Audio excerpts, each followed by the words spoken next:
tots? Doncs comencem. Quan em vaig plantejar per apropar-ho als actors de la companyia i per explicar-los què volíem fer, perquè clar, dius, fem Shakespeare? I dius, sí, però no. O sigui, l'origen, la idea, l'origen vertebrador, la llavor és Shakespeare, però el que estem fent no és totalment Shakespeare. Llavors, com es fa Shakespeare? Aquesta és una altra. Què ens plantegem? Què volem fer aquí? Volem fer una cosa molt clàssica? No. Volem fer una cosa molt estripada? Tampoc. I és trobar el límit. A l'hora d'interpretar els actors, jo els hi he parlat de buscar la innocència d'aquests personatges, de fer més el nen que no pas el tontet. Perquè, clar, si t'ho poses a pensar, tots són bastant tontets, no? Llavors, no és intentar fer algú que no en sap, sinó algú que ho desconeix. No és que no hi arribi, és que són... I hem buscat un nen, la innocència, aquest punt naïf dels nens. En aquest sentit, en quant a la interpretació personal de cadascú, el procés de creació del personatge. I en el procés a nivell de direcció, a l'hora d'interpretar, per marcar-los una pauta, clar, jo vaig començar pensant, és una cosa molt clown, hem de fer una cosa molt clown, però clar, la frontera és molt petita. I també hi hem barrejat cançons, hi ha moltes petites moviments, no són ni coreografies, però bueno, entrades, sortides, moviments escènics molt marcats, amb entrades amb material, sortides amb llums, i clar, tot això veu molt de la comèdia de l'arte. I la comèdia de l'arte sí que és una cosa que tots tenim molt present. Perquè, clar, teatre shakespearià aquí se'n veu molt poc, teatre de... Jo, en canvi, la comèdia de l'arte, quan a l'Institut del Teatre vaig tenir l'oportunitat de treballar amb l'Adriano Jurisiewicz i vaig veure la feina amb el Toni Cafiero, també, que són monstres de la comèdia de l'arte, són molt bons.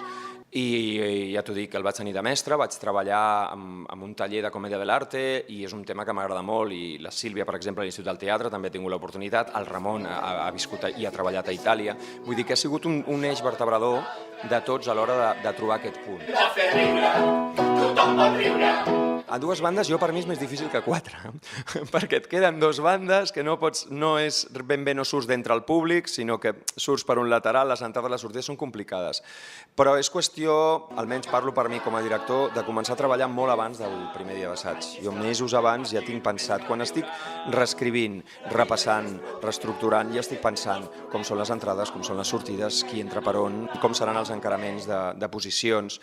Quan em vaig formar com a actor, amb 19, 20, 21 anyets, vaig començar a treballar a l'AIT del desaparegut Ricard Salvat, que va ser com el meu papa teatral, i fèiem obres de companyia, teníem un repertori, i érem un grup de gent molt jove que començava a fer teatre i de grans actors veterans que ens ensenyaven moltíssim. Almenys a mi, Manel Solàs, Montse Miralles, jo què sé, Enric Cervera, tots els que... Em deixo algun, ho sento, però és que tots aquells aprenies molt de veure gent que portava molts anys fent teatre, sobretot quan tu hi entres. I vam fer, per exemple, l'Ardiente Oscuridad i La pell de brau.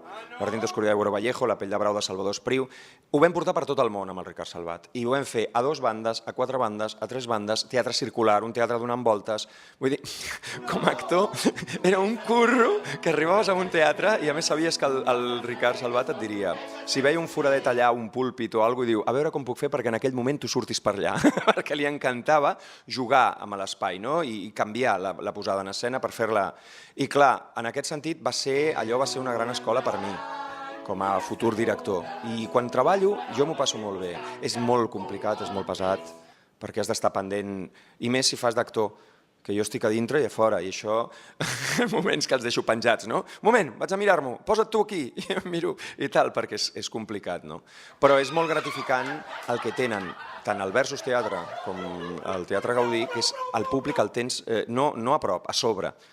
Estàs a dintre del públic, ja és una cosa que realment els estàs passant pel costat, estan trepitjant l'escenari. És un contacte molt directe i és molt maca aquesta experiència, a diferència d'altres grans teatres de Barcelona on hi ha un marge de separació, no és tan... és una altra sensació.